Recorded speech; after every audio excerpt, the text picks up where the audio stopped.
다음은 오전 질의 마지막 국민의힘 최은석 의원님 질의해 주시기 바랍니다.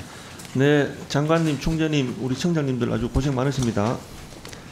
그 작년 결산 관련해서는 제가 서면으로 좀 질의 드릴 테니까 부처별로 좀 성실한 답변 좀 부탁을 좀 드리고, 오늘은 제가 주로 지금 이제 대한민국 우리 경제에 있어서 앞으로 여러 가지 걱정도 많고 지금 외부 환경도 그렇고 또 우리 장기적인 대한민국의 경제에 대해서 아주 우려가 되게 많아서 주로 우리 구현철 부총리님께 주로 말씀을 많이 드리겠습니다. 부총리 취임하신 지 얼마 되셨죠? 이제 아직 한 달 좀 됐습니다. 네, 한 달 정도. 네, 한 달 정도 됐습니다. 고생 많으시고요. 네. 지금 그렇지만 이제 이재명 정부 출범한 지는 한 3달 된 것 같습니다. 지금 3달째 접어들고 있는데 3달째 접어들어서도 좀 이미 많이 지났는데, 저는 지난 3달을 좀 평가를 해보면 경제 아마추어들이 좌충우돌하고 중구난방하면서 경제를 되게 혼란스럽게 만들고 있다, 이런 생각이 좀 듭니다.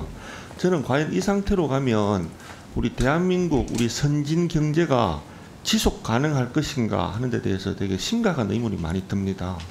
그렇지만 분명히 우리나라에는, 저는 우리 여기 계신 부총리님도 그렇고 또 한국은행도 그렇고 또 여러 전문가 우리 공무원분들 많이 계시잖아요. 기재부도 그렇고 다 경제부처.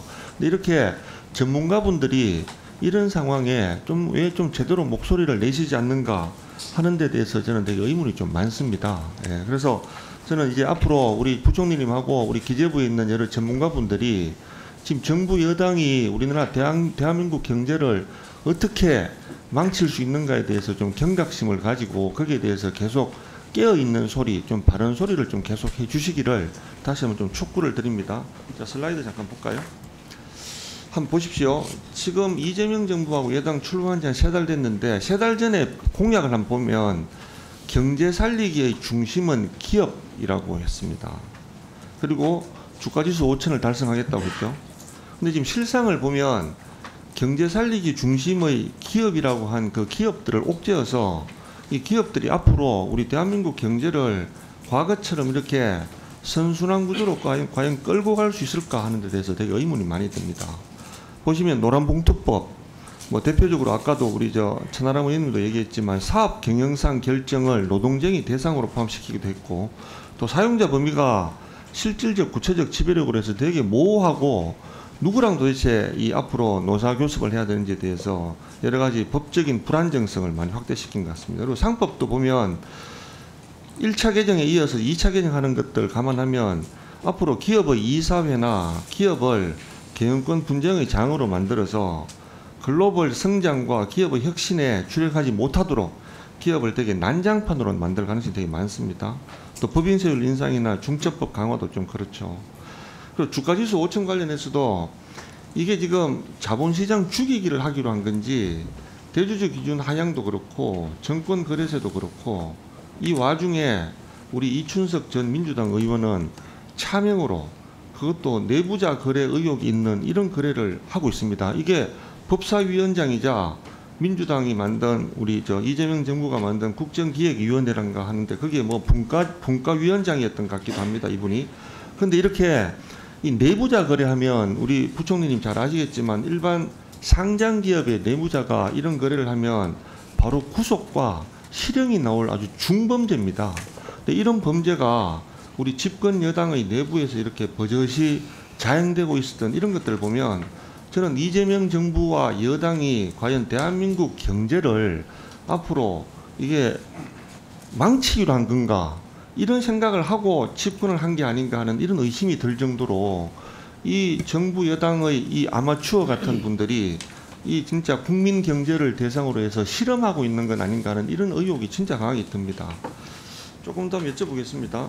장관님, 부총리님, 이번에 우리 관세 협상할 때 아직 최종 마무리된 건 아니지만 실질적으로 우리 관세 협상에 일부 성과가 있었던 것들, 여기에 기업인들의 역할이 크게 있었죠. 네네. 그렇죠. 역할이 있었습니다. 예. 네. 뭐 제가 보기에도 이렇게 워싱턴의 정관계 인사들과 직접 접촉도 하고 또 공동의 펀드 조성이나 또 미국에 대한 투자 약속 이런 걸 통해서 전방위적인 기여를 했던 것 같습니다. 여기에 대해서는 장님, 부총리님 동의하시죠? 네네. 예.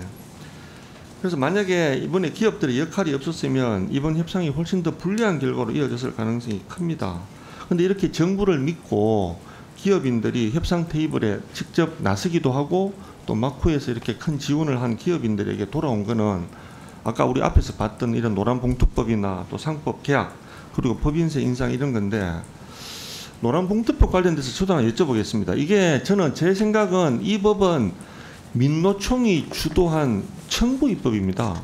이 법이 만약에 아까도 말씀드렸지만 노동쟁의 대상을 사업 경영상 결정으로 확대한다라고 하면 이게 기업 경영활동의 핵심 영역까지 쟁의활동으로 포함이 됩니다. 그러면 이게 어떤 사람이 앞으로 창업을 하겠습니까? 창업할 때는 내가 생각하고 있는 특정 기술이나 특정 비즈니스 아이템 같은 것들을 가지고 내가 가진 전략을 잘 구사해서 기업을 성장시키고 같이 일하는 종업원들도 같이 이렇게 성장시킨다는 이런 생각을 가지고 다들 창업에 나설 텐데 내가 해야 될 일을 내 마음대로 못 정하고 회사의 노조가 회사의 노동조합이 거기에 대해서 이의를 제기하고 거기에 대해서 합의하지 않으면 노사 분쟁을 벌이겠다. 이런 나라에서 앞으로 과연 어떤 사람이 창업에 나서겠습니까? 저는 이게 우리 장기적인 대한민국의 성장 동력을 완전히 이렇게 짓밟는 정말 아주 악법 같습니다. 여기에 대해서 우리 부총님 생각 어떠십니까?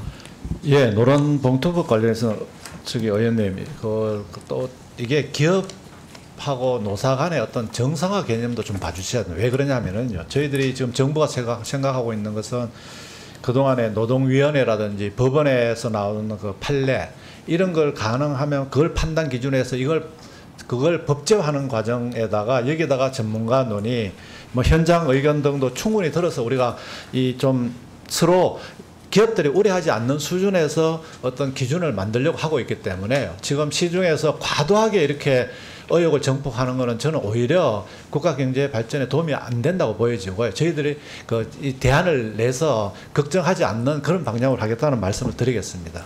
예, 근데 좀 1분만 더 주십시오. 네. 예. 근데 지금 우리 부총님 말씀 들으면 뭔가 합리적인 대안이 마련될 수 있을 거라는 그런 희망을 가질 수도 있지만 네. 지금 현재 우리 여당의 입장이나 또 민노총의 입장을 보면 저는 결코 그렇게 말씀하신 것처럼 쉽게 될 것 같지는 않습니다.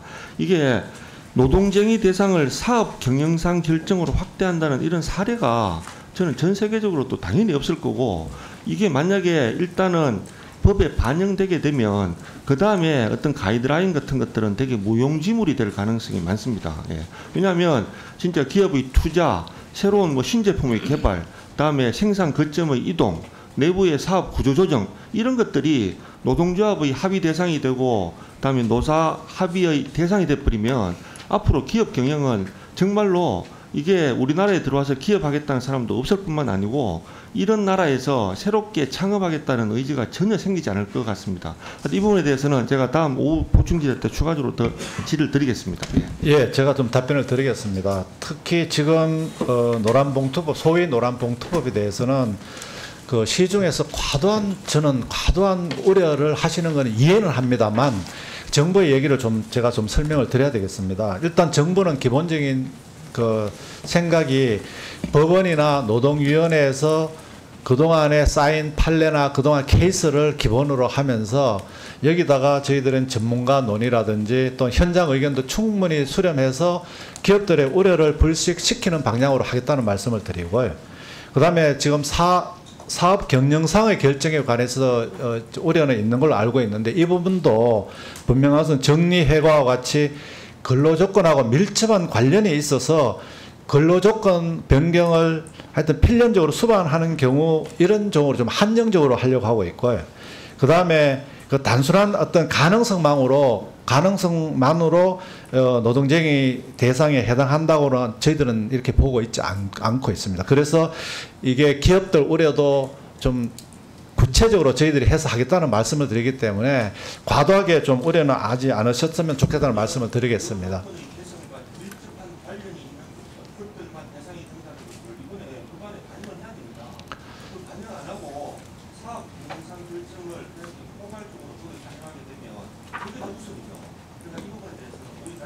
네네. 그리고 하나 더 말씀드리고 싶은 게 지금 의원님께서 뭐 경제에 대해서 우려하시는 건 좋은데요. 뭐 정부 여당이 경제 아마추어다 이런 부분은 사실은 좀 과도하다는 말씀을 드리고요. 정부가 경제를 살리고 또 노사 관계도 좀 건전한 발전. 과거에 이렇게 노조 봤을 때 또 약간은 불편한 부분, 이런 부분에 대해서는 좀 정상을 하면서 또 그걸 투명화하고 또 이게 더 클리어하게 해가지고 오히려 이렇게 하는 게 경제 발전, 국가 발전에는 더 이게 좀 좋은 방향이 될 수 있다. 이런 방향으로 좀 끌고 가겠다는 말씀을 드리고요. 그 다음에 네네. 그래서 제가 좀 설명을 드리겠습니다. 그래서 또 지금 상법 같은 경우도 또 한편에서는 주주 이익을 보호하는 게 또 자본시장의 어떤 건전한 발전을 한다는 이런 측면도 있다는 걸 의원님께 좀 이해를 해주시면 감사하겠습니다. 그래서 어쨌거나 저는 경제를 책임지고 있는 그 장관으로서 진짜 국가 발전을 경제를 발전시키면서 또 그 과정에서 노사관계도 또 건전한 형태로 발전시키기는 이 두 가지가 같이 발전할 수 있도록 그렇게 하겠다는 말씀을 드리겠습니다.